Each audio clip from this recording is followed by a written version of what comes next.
मेरा नाम इफ्तिखार अहमद सैफ़ी है और मैंने यूनानी मेडिसिन एंड सर्जरी से इंडिया से ग्रेजुएशन किया, अलीगढ़ मुस्लिम यूनिवर्सिटी से, और उसके बाद एनडी की अमेरिका से, doctor of naturopathic medicine California से, और उसके बाद 9 साल फिर हॉलीवुड में प्रैक्टिस की और फिर अल्लाह सुब्हान करीम यहाँ लेकर आ गए दुबई।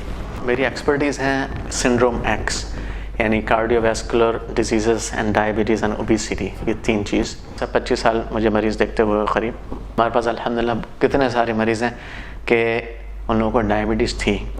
इस मेरी बात को सुनकर डॉक्टर्स को थोड़ा सा ताज्जुब होगा और से, यानी कि मैंने हो सकता है कुछ ऑब्जेक्ट भी करें, लेकिन कितने मेरे पास मरीज़ अल्हम्दुलिल्लाह इनको डायबिटीज़ थी। अभी कोई डायबिटीज़ मेडिसिन की ज़रूरत नहीं है उन्हें, और हमने उनको ऑब्ज़र्व किया है ना। ख़ुद मुझे अल्लाह हम सब की हिफाज़त फरमाए, आपसे दुआ की दरख्वास्त है। आज से करीब 10 साल पहले तक डायबिटीज़ थी, और अल्लाह का एहसान है, अल्लाह का शुक्र है, अल्हम्दुलिल्लाह अभी नहीं, अल्लाह का एहसान है। तो तरतीब सही करने की ज़रूरत है। अच्छा, खाली इल्म से भी कुछ नहीं होगा, इल्म नॉलेज तो मुझे पहले भी थी, लेकिन अमल थोड़ा सा उसके ऊपर अमल करना पड़ेगा कुछ चीज़ों के ऊपर, और अल्लाह से मांगना भी है, इंशाअल्लाह सदका कुरान भी है साथ में। तो मेरे पास बड़े सीरियस पेशेंट आए। मैं आपको और बात बताऊँ, यानी मेरे पास एक पेशेंट आए, उनकी 9 जो HbA1c थी 9 थी, कोई दवा भी नहीं ले रहे थे, और थोड़ा सा होता है डिनाइल, एक आदमी का कहता नहीं मैं तो आई एम फिट। तो मैंने उनके टेस्ट करवाया, मैंने कहा उसके बाद मैं आपसे बात करूँगा। पहले टेस्ट हमारे सामने होता है, इसको मरीज़ को फिक्र भी होती है थोड़ी सी, इसलिए करवाते हैं, फिर फॉलोअप भी करना होता है। तो वो टेस्ट के लिए भी तैयार नहीं थे, बड़ी मुश्किल। मैंने कहा मैं आपको ट्रीटमेंट नहीं कर सकता, मुझे ये चाहिए। तो उनका 9 आया, देखा, फिर मैंने उनको, वो जो लैब वाले थे उन्होंने भी थोड़ा सा उनको समझा दिया, तो थोड़े डरे हुए मेरे पास आए कि डॉक्टर साहब मुझे तो पता नहीं था इतनी शुगर हो रही है ये। फिर मैंने उनको कहा कि देखिए आपको दवा की भी ज़रूरत पड़ सकती है। मैं दवा नहीं लूँगा, मैं हरगिज़ नहीं लूँगा। तो मैंने कहा अच्छा ऐसा है। फिर अब ये कुछ दिन के लिए मैं आपको बताता हूँ, 3 हफ्ते का सिर्फ प्रोग्राम है। अगर ये आप काबू में चीज़ें नहीं आ रही हैं, फिर आपके लिए दवा है, लेकिन आपको 3 हफ्ते के लिए सिर्फ ट्रायल है। तो ठीक है आप बताइए, मैं करूँगा। मैंने उनको पूरी तरतीब समझाई, जो मैं आपको बता रहा हूँ कि ये सैलड है, और फिर स्टीम सैलड है, उसके साथ ये गोश्त खा सकते हैं, चिकन खा सकते हैं, फिश खा सकते हैं, कम खाना है, और पूरी तरतीब जो ये सब मैंने उनको बताई। फिर मैंने उनसे कहा कि कभी कभी बहुत से मरीज़ों के साथ सीरियस होना पड़ता है, ईजी लेते हैं बहुत से मरीज़। तो मैंने कहा कि मुझे ये सारी चीज़ चाहिए, लेकिन मुझे हर खाने की तस्वीर चाहिए आपने जो खाए। और 1 हफ्ते, आप 3 हफ्ते के बाद, यानी कि आप 1 हफ्ते के बाद मुझे मैसेज करेंगे, ईमेल करेंगे, फिर 2 हफ्ते के बाद, 3 हफ्ते के बाद, और मुझे आपकी तस्वीरें भी चाहिए। और आप ये 4 टाइम अपने ब्लड शुगर को यानी चेक करेंगे, उसकी रीडिंग मुझे चाहिए। और मुझे आपकी जो आपने ये जो खाना खाएंगे ना, तो उसकी मुझे आपका हाथ रख कर तस्वीर चाहिए। ये बहुत से लोग डाउनलोड करके मुझे दिखाते थे पहले, यानी सैलड दिखा दी और डाउनलोड करके डॉक्टर साहब ये खा रहा। तो मैंने कहा आपका हाथ मुझे मालूम है, आप अंगूठी वाली पहनते, ठीक है। तो मैंने उनके ऐसे करके फिर माशाल्लाह उन्होंने किया। अच्छा, जब उन्होंने शुरू में जो रीडिंग ली, तो कोई रीडिंग उनकी 300 से कम नहीं थी, 300 या 400 के बीच में थी। तो ख़ुद परेशान हो गए देख के। उसके बाद अल्हम्दुलिल्लाह 3 हफ्ते के अंदर अंडर 200 हो गई उनकी शुगर, विदाउट एनी मेडिकेशन। माशाल्लाह उसको काफ़ी अर्सा हो गया इस बात को, माशाल्लाह he is fine without medication. लेकिन अब उनको पता चल गया कैसे खाने की तरतीब है। तो ये जो हमारा खाने का एक अंदाज़ है, ये लाइफ लॉन्ग स्ट्रैटेजी है, और यही बेहतरीन है। ये कोई हम परहेज़ी खाना थोड़ी खा रहे हैं, एक्चुअली खाना यही है हमारा। ऐसा सब जो कन्वेंशनल ईटिंग बिहेवियर है हम लोगों का, हम सोचते हैं कि हम बेसिकली खाने का ही। और देखें कभी कभी लोग मुझसे कहते हैं यार डॉक्टर साहब नेमत है आप बंद कर रहे हैं। तो मैं कहता हूँ नेमतें सर आपकी खुलने वाली हैं अभी, यहाँ हम तो रोटी चावल उसी गिर्द गिर्द घूम रहे हैं। अल्लाह की इतनी सारी चीज़ें महरूम है उस चीज़ से। ये सब चीज़ें एंजॉय करिए, सब चीज़ें खाइए, सब फ़ायदा होगा। तो अब इसमें करने की जो चीज़ें हैं, खाना, सोना और थोड़ी फिज़िकल एक्टिविटी। अब उसमें तरतीब कैसे बनाई जाए खाने की, लेकिन मैं आपको एक थोड़ा सा मैं ये बताना चाह रहा हूँ कि ऐसा प्रोग्राम डूएबल, सस्टेनेबल, जिसको हर आदमी कर सके, वो मैं आपके सामने कर रहा हूँ। अच्छा, मैं थोड़ा सा डिस्क्लेमर पहले से इसमें रख दूँ कि कोई अगर दवाएं लेता है पहले से, तो दवा छोड़े नहीं सिर्फ मेरे इस डिस्कशन की वजह से।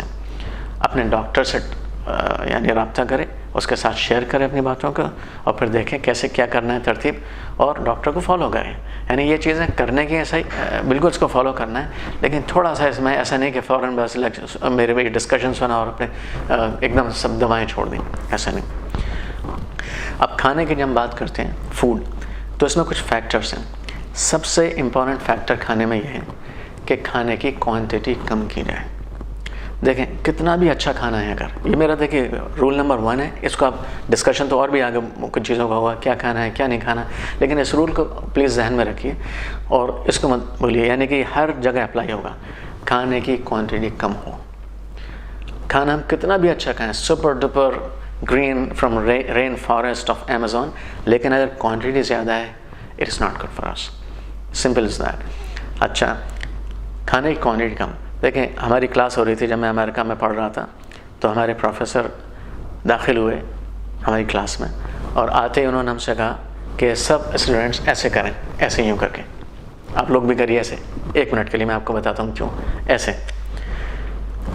फिर उन्होंने कहा कि ये आपके यानी हर किसी शख्स का अपना मैदे का साइज़ है, ये यानी ये मेरे मैदे का साइज़ है, आपके हिसाब से ये आपके मैदे का साइज़ है। तो क्या मतलब इतना सा, हम लोग खाते कितना, इतना सारा खाते हैं, है ना। तो हमारा एक स्टूडेंट है, उसने सवाल किया कि सर हम लोग तो ज़्यादा खाते हैं, पर जाता कहाँ है वो का। तो उन्होंने कहा कि हमारे ये जो गैस्ट्रिक पाउच है, मैदा है, ये स्ट्रेचेबल है, थोड़ा एक्सटेंड हो जाता है। तो लेकिन उन्होंने कहा कि स्ट्रेच तो हो जाता है, लेकिन इसके अंदर जो गैस्ट्रिक ग्लैंड्स हैं या एंजाइमेटिक जो सेक्रेशंस हैं वो लिमिटेड है, वो इस खाने के जो पाउच है ना उसके हिसाब से बने हुए। तो हम जब खाना ज़्यादा खाएंगे तो क्या होगा कि वो एंजाइम्स तो उतने लिमिटेड निकलेंगे, तो हमारे डाइजेस्टिव सिस्टम के ऊपर बुरा असर पड़ेगा, उसको पूरा डाइजेस्ट नहीं कर पाएंगे वो। तो हमें यानी इसका ख्याल रखना है कि इतने हमें खाना खाना। अच्छा, फिर उन्होंने क्या कहा, उन्होंने कहा कि नहीं अभी थोड़ी सी जगह और छोड़ो। क्यों? उन्होंने कहा कि भाई ये जो एंजाइम्स गिरेंगे जो उसको डाइजेस्ट करें खाने, वो भी तो इसी पाउच में करने हैं, तो leave some place for that also, some space. अच्छा, उसके बाद उन्होंने क्या कहा कि नहीं अभी थोड़ी सी और जगह छोड़ो, इसलिए कि खाना ये it's like a churning machine, जो घूमता है ना खाने से, थोड़ा सा उसमें पेरिस्टाल्टिक मूवमेंट्स होते हैं और उसको थोड़ा कहने उसके लिए थोड़ा तो रूम छोड़ो, एकदम टाइट हो जाएगा तो फिर कैसे। तो इस तरह उन्होंने कहा। तो मुझे अल्लाह के रसूल सल्लल्लाहु अलैहि वसल्लम की हदीस याद आ गई कि आपने कहा पेट के 3 हिस्से करो, है मैदे के 3 हिस्से करो। तो वही वाली वो खाने कौन कौन से जिससे इंसुलिन का सिक्रेशन ज़्यादा होता है।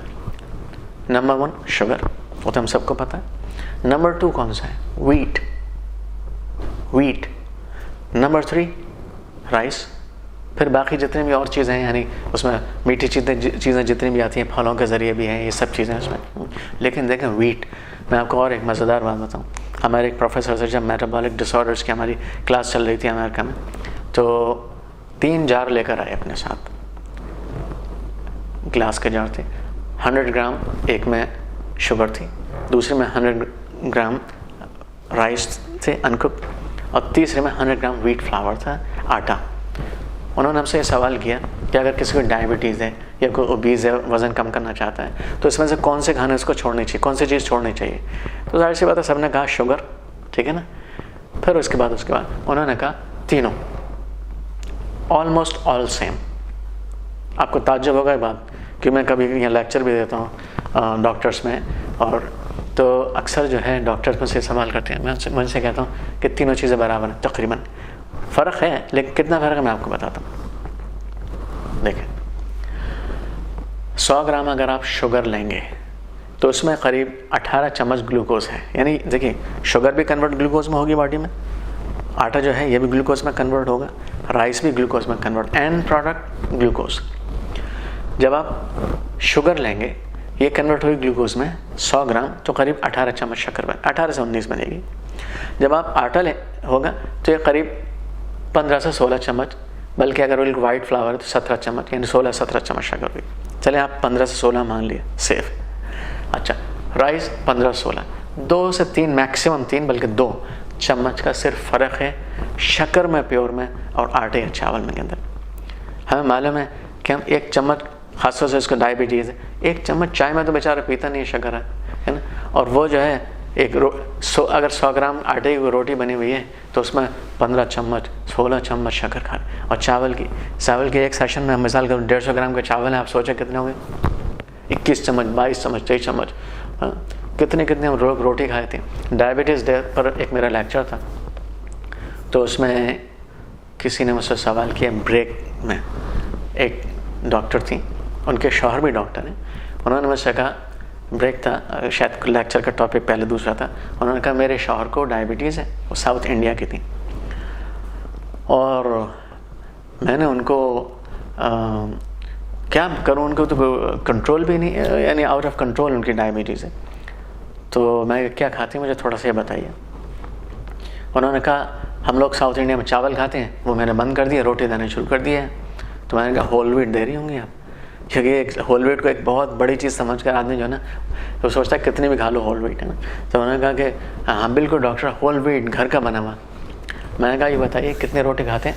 कह लें 2 सुबह खाते हैं, 3 शाम दोपहर को खाते हैं और 2 जो है रात को खाते हैं। चावल बिल्कुल हमने बंद कर दिए। तो बड़ा मुझे तरस आया उनके ऊपर। तो मैंने कहा अच्छा, तो डायबिटीज़ ठीक नहीं हो रही है? क्या नहीं ठीक नहीं? तो मैंने कहा इस अंदाज से तो मुझे नहीं लगता कि ठीक होगी, वजह क्या है? तो मैंने उनसे ये पूछा कि आप ये बताइए कि आपके 1 किलो आटे में कितनी रोटियां बनती हैं, आप बनाती हैं खुद? तो उन्होंने एक अंदाज़ से कहा शायद 16 रोटियां बनाती होंगी। तो मुझे ऐसा याद नहीं है नंबर्स। तो मैंने कहा अच्छा 16 को आप कन्वर्ट करिए। 16 का मतलब है शायद 70 ग्राम की रोटी बनी हुई होगी, है ना, 70 ग्राम। देखिए मैंने आपसे जैसे कहा 100 ग्राम आटे के अंदर करीब 16 चम्मच शक्कर, ठीक है। अब 70 ग्राम के आधे कितने होंगी? 12 चम्मच, 11-12 चम्मच शक्कर, ठीक है ना। अब वो 7 रोटी खा रहे हैं, ठीक है ना, 7 रोटी खा रहे हैं। 70 ग्राम की अगर रोटी है 490 ग्राम्स हो गए ना, समझ गए ना। आप 400 ग्राम समझ लें, ठीक है ना। आप 350 ग्राम समझ लें वो रोटी खा रहे हैं रोज़ाना, ठीक है ना। अब आप अगर 400 ग्राम है मिसाल के तौर पर, आप मल्टीप्लाई करिए कितने चम्मच शक्कर, यानी आराम से अगर आप उसको 350 भी माने, 300 यानी 50 चम्मच के शक्कर, 45 to 50 teaspoon a day this gentleman is eating every day and he expects his sugar to go down. समझ ना, इतनी अगर कोई खा रहे हैं इतनी सारी चम्मच शक्कर के, तो कैसे ग्लूकोज के, तो कैसे डायबिटीज़ सही होगी। अच्छा, लोग पर यकीन नहीं आता किसी को जब मैं बात कर रहा हूँ, मैं उनसे कहता हूँ अभी आप गूगल करिए, सबके पास इंटरनेट है, अभी आप लोग बैठे हुए ना, आप गूगल करिए सब, आप ये टाइप करिए calories in 100 gram of wheat flour. Calories आप पहले टाइप करिए calories in 100 gram of sugar, calories आएंगे करीब 384-86, ठीक है। फिर आप टाइप करिए calories in 100 gram of wheat flour, ठीक है। उसमें आएंगे करीब 320 to 340 आएंगे। वो इसलिए है कि वो होल व्हीट है या वाइट फ्लावर है, इस किस्म की चीज़ें आप आएंगी। अच्छा, फिर चावल में भी ऐसी आएंगी करीब 1 ग्राम में 4 कैलोरीज होती है, 1 ग्राम कार्बोहाइड्रेट में 4 कैलोरीज होती हैं। अब आप उससे डिवाइड कर दीजिए, आपको खुद पता चलेगा कितनी। यानी अगर सिर्फ आप ये देखें, बहुत ज़्यादा डीप में जाइए, थोड़ा मैथमेटिक्स यहाँ आ गया। आप ये देखिए कि 100 ग्राम आटे के शक्कर के अंदर 380 कैलोरीज हैं। तो आटे के अंदर अगर वाइट फ्लावर है, जो अक्सर हम लोग वही इस्तेमाल करते हैं, तो कितना आ गया 340 ग्राम। चलिए अब होल व्हीट भी है ना, होल व्हीट का मैं आपको एक बात बताऊँ, हम कहते हैं होल व्हीट खाना भाई होल व्हीट में आप ये बताइए कितना फाइबर है? मैक्सिमम 5-6% फाइबर है ना, बाकी 94% क्या है? भी वो सारा कार्बोहाइड्रेट है ना। अब 94 का आप मल्टीप्लाई कर दिए, 4 से 4 कैलोरी होती है, आप देखें कितनी सारी कैलोरीज निकल कर आएंगे। तो अभी और ये बड़े बड़े लोग गलती करते हैं।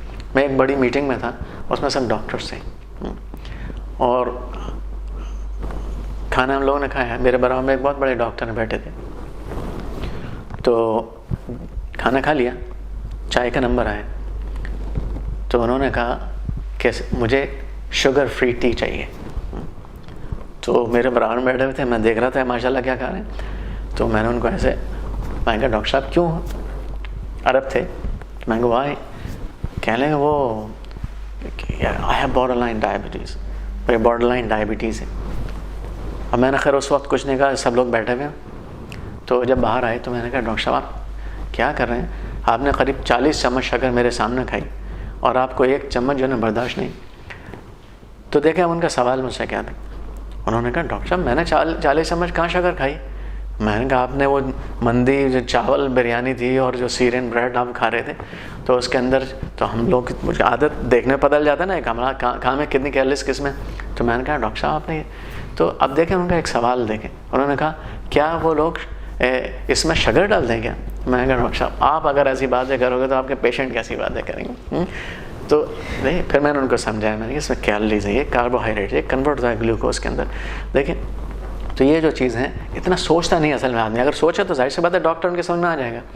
तो ये हम लोग इतनी इतनी रोटियाँ, इतनी इतनी शुगर रोज़ाना, यानी 50 एवरेज चम्मच, यानी 40 से 50 एवरेज चम्मच शक्कर हम लोग रोज़ाना खा रहे हैं। तो अब बताइए हमारी डायबिटीज़ का क्या हाल होगा। अच्छा, एक और मैं आपको बताऊँ, ये बहुत इंटरेस्टिंग है, इसके ऊपर भी डॉक्टर्स काफ़ी कभी कभी तो घूर के देखते हैं मुझे, ठीक है। तो उसमें देखें, एक वक्त में हमारी बॉडी 1 टीस्पून शुगर हैंडल कर सकती है, अगर करीब 70 किलो का वजन है किसी का। कितना? मैंने बोला 1 टीस्पून शुगर, दैट्स इट। अब आप बोलेंगे हम तो इतना सारा खा लेते हैं, कुछ नहीं होता। खाते हैं, लेकिन अल्हम्दुलिल्लाह जैसे मैंने उसके इंसुलिन है, उसका एक निज़ाम है कि वो एक्स्ट्रा को ऊपर कन्वर्ट करके फैट में कन्वर्ट कर दे, तो we are paying a cost for that. लेकिन जो हम खा सकते हैं एक टाइम में, वो 1 चम्मच शक्कर है। वो कैसे, मैं आपको बताता हूँ। हमारी जो शुगर का लेवल नॉर्मल कितना होता है, 80 होता है ना फास्टिंग का, 120 होता है ना बाद में, चलो उसको थोड़ा सा बड़ा भी कर सकते हैं, 140 भी कर सकते हैं, ठीक है। अच्छा, एवरेज निकालना तो कितना हो गया, 100 मिलीग्राम पर decilitre of blood, clear. 100 milligram पर डेसीलीटर ऑफ ब्लड। 1 लीटर में कितना हो गया, डेसीलीटर कहते हैं कि 1/10 ऑफ ए लीटर, यानी 100 मिलीलीटर। अब 1 लीटर अगर खून है तो उसमें 1000 मिलीग्राम यानी 1 ग्राम, 1 लीटर खून में 1 ग्राम शक्कर, ये नॉर्मल है। अगर 5 लीटर खून है किसी के अंदर, तो फिर 5 ग्राम शुगर। नॉर्मली 5, 5.5, 6 लीटर ऐसा खून होता है ना, 70 किलो या ऐसे ज़्यादा कुछ, तो एवरेज ये है। तो उसमें हमारे 5 ग्राम शुगर, क्या मतलब, अगर 5 ग्राम शुगर, अब 1 चम्मच में कितना आता है, 5 मिलीलीटर या 5 ग्राम। अगर हम 5 ग्राम से 2 टीस्पून कर दें, 10 ग्राम, हमारी शुगर 200 हो जाएगी। उधर होती नहीं है 200, इसलिए कि इंसुलिन है, उसको बैलेंस कर देती है। लेकिन we are paying continuously paying a cost for that, क्योंकि हमारे उसको या तो हमारे इंसुलिन इंसेंसिटिविटी उधर बढ़ रही है सेल्यूलर लेवल पर, या फिर हमारी फैट का एक्यूमुलेशन बढ़ रहा है, ट्राइग्लिसराइड्स का एक्यूमुलेशन बढ़ रहा है। तो ये जो चीज़ें हैं बहुत क्लियर हो जानी चाहिए इंशाल्लाह। तो एक वक्त में, जैसे मैंने अर्ज़ किया ना, नंबर 1 रूल ये है, बिफोर वी आर सिलेक्टिव कि हम क्या खाएं क्या ना खाएं, एक सबसे पहला रूल, खाने का पोर्शन साइज़ कम कर दिए। अगर इस रूल को फॉलो करें आप, पोर्शन साइज़ करके अल्हम्दुलिल्लाह जितनी हलाल और पाक चीज़ें सब खा सकते हैं, लेकिन क्वांटिटी कम कर दी है ना। तो ये 2 चीज़ें अर्ज़ की कि खाना कम खाना है, फिर ये कि खाना क्या खाना है। उसमें अब खाना क्या खाना है, मैं एक थोड़ा सैम्पल मेन्यू मैं आपको बता देता हूँ कि मिसाल के तौर पर, यानी मैंने अर्ज़ किया अगर पोर्शन साइज़ कम करे सब चीज़ खा सकते, लेकिन मिसाल के तौर पर एक मरीज़ हमारे पास डायबिटीज़ वाला आ गया, एक कंडीशन उसको, तो उसको हमें उस कंडीशन को रिवर्स करना है, तो थोड़ा सा एग्रेसिव चेंजेस करने पड़ेंगे। तो हम शुरू में कहते हैं उसको एग्रेसिव चेंजेस करने पड़े, है ना, और फिर उसको followed by just moderate changes and then followed by good enough changes. लेकिन इन द बिगिनिंग अगर किसी को कोई कंडीशन ऑलरेडी है, तो उसको थोड़ा सा एग्रेसिवली हम देख रहे हैं, उसको हम कहते हैं भाई अभी बिल्कुल कार्बोहाइड्रेट छोड़ो। तो यानी बिल्कुल छोड़ने का मतलब कुछ अभी भी जा रहे होते हैं, तो उसको फिर हम कैसे कहते हैं, वो बहुत से लोग कहते हैं भाई मैं अगर रोटी नहीं खाऊंगा, चावल नहीं खाऊंगा, तो सालन कैसे खाऊंगा, तो हम कहते हैं भाई सालन चम्मच से खाओ, है ना। तो अभी उसमें क्या करना है, सलाद जो बनती है, यानी सलाद में सिर्फ आप यानी खीरे आपने खा ली, कुछ भी जो भी आपको यानी रॉ फॉर्म में खाने वाली सब्ज़ी मिल जाए, नॉट जस्ट ग्रीन, कोई भी कलर की, है ना, सबको इकट्ठा कर लिए, चॉप कर लिए, थोड़ा सा उसको ऐसे शेप दे दिए खाई जा सके।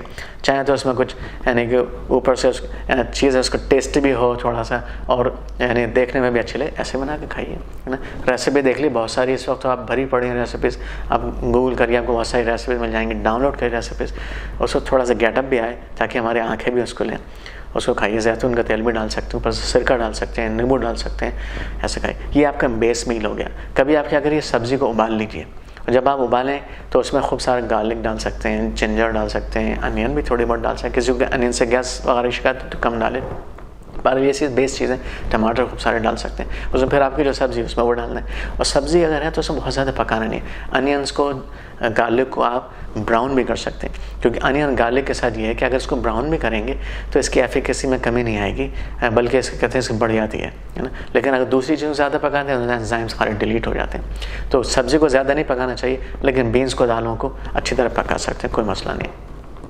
तो सब्ज़ी ऊपर डाली, एक उबाल ले लिया, ये स्टीम कर ली, बेहतरीन सब्ज़ी है। अब स्टीम सैलड भी उसको बोल सकते हैं, स्टीम सब्ज़ी बोल सकते हैं। अगर स्टीम सैलड को समझेंगे तो आप चम्मच से भी खा सकते हैं, वरना आप सिर्फ सालन समझेंगे तो आपको रोटी की याद आएगी। तो अच्छा, फिर क्या कर सकते हैं, अगर आप सलाद के साथ या स्टीम सैलड के साथ में आप यानी कभी कुछ प्रोटीन रख लीजिए। उसमें क्या होता है, अगर आप खाली सलाद खा रहे हैं या खाली स्टीम सैलड खा रहे हैं, वेजिटेबल खा रहे हैं, आपको आधे घंटे के बाद भूख लगेगी। क्यों? क्योंकि हमारे सैटिस्फाइड सेंटर है, यानी भूख का जो कहते हैं ना, यू आर डन नाउ, अभी खाना हो गया, उसको एक्टिवेट करने के लिए कुछ थोड़ा सा फैट या प्रोटीन की ज़रूरत होती है। तो थोड़ा सा आप उसमें मिला दें, जैसे मैंने कहा ना, आप कोई भी एनिमल प्रोटीन खा सकते हैं, आप चिकन खा सकते हैं, आप फिश खा सकते हैं, आप मटन खा सकते हैं। मैं ये नहीं कह रहा आपको रोज़ाना खाइए, ठीक है, तो एक दिन छोड़ के भी खा सकते हैं, हफ्ते में 3 बार खा लीजिए। अगर एक दिन छोड़ा तो आपने हफ्ते में ऑलमोस्ट 3 बार हो गया, यानी खाने आपके जो है ना 14 भी खाना रखें तो उसके आपको 3 खा सकते हैं, हर्ज नहीं इसमें। तो इस तरह से आप खा सकते हैं। जब आपको थोड़ा प्रोटीन मिलेगा, फैट मिलेगी, फिर आपको भूख भी नहीं लगेगी, देर तक आप सस्टेनेबल फूड हो जाएगा। फिर कभी कभी आप अंडा रख लीजिए, अंडे को उबालिए आप, उसके साथ में इसको मिला दिए सलाद के साथ में, बेहतरीन नेमत है अंडा, उसको खाइए। अच्छा, और कभी कभी आप कुछ थोड़े से आप अखरोट डाल लें, वॉलनट्स डाल लें, बादाम मिला लें उसके अंदर, है ना, इस तरह से वैरायटी कर सकते। कुछ नहीं तो चने उबाल लीजिए, काले वाले चने और बेटर देन वाइट चने। आप काले वाले चने को खूब उबाल के उसको डालें, वाइट चने भी इस्तेमाल करें, दालें इस्तेमाल करें, ये सब चीज़ खा सकते हैं। यानी जो वेजिटेरियन लोग हैं इसकी तरफ ज़्यादा ध्यान दें। तो ये इस तरह से आपके एक सस्टेनेबल और न्यूट्रिएंट रिच आपको खाना मिलेगा, और आपसे जो इंसुलिन जो स्पाइक होती है वो उसमें नहीं होगी, है ना। आपका ब्लड प्रेशर भी काबू में रहेगा, और आपकी डायबिटीज़ भी काबू में रहेगी, और आपका वेट भी काबू में रहेगा। आपके जो इन्फ्लामेटरी कंडीशन है बहुत सारी, कि ये जो खाना है ये एंटी इन्फ्लामेटरी है। और दूसरा हम जो खाना खा रहे होते हैं सारी चीज़ें ना, देखिए मैं आपको वीट के बारे में एक बात बताऊँ, ख़ास तौर से मैं वीट को कम करने के लिए बोलता हूँ काफ़ी। एक तो मैंने आपको बताया कि इसका glycaemic index, glycaemic load value है, यानी कि ज़्यादा शुगर में कन्वर्ट होता है, फिर ज़्यादा इंसुलिन स्पाइक करता है। इसकी 2 चीज़ें बहुत ज़्यादा हैं, इसलिए मना करते हैं। दूसरे, वीट की जीन थोड़ी सी कॉम्प्रोमाइज़ है, ये GMO यानी जेनेटिकली मॉडिफाइड चेंजेस इसमें आ चुके हैं, मॉडिफिकेशन हो चुके हैं इसके अंदर, यानी कि जो 50 साल पहले का जो वीट था ये वो नहीं है।